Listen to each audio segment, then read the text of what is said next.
How aware are Loyola students to the ongoing environmental issues in Africa? Excuse me. What's up? What do you know about the ongoing water crisis in Africa? Ooh. I know that there is one, and that it keeps kids out of school because while their parents are working, they have to walk to water sources that are usually dirty to get water to use. Thank you.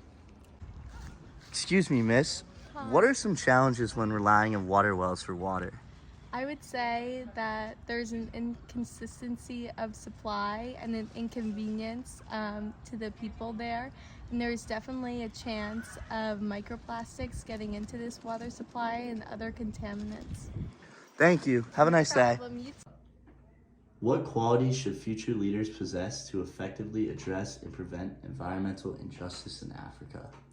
I think that future leaders should definitely have everyone's best interest in mind, and a priority should be having access to clean water for every and all communities, and having access to greener resources to ensure that everyone has clean water. Thank you. Excuse me. How can corporations be held accountable for environmental damage and injustice they cause in Africa?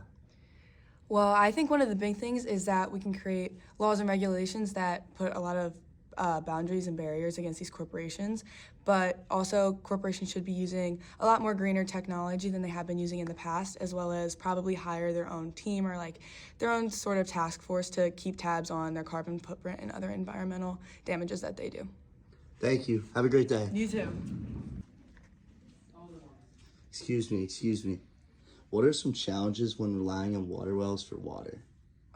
I mean, that's a great question. I think one of the biggest ones is really just the distance that people have to walk to water wells. I know a lot of the time those wells aren't going to be like in communities that the people live in. They might be like miles away, so people have to go walk 2, 4, 6 miles every single day, and every single time they want to go get a clean source of water, which is needed to just live. So Thank you.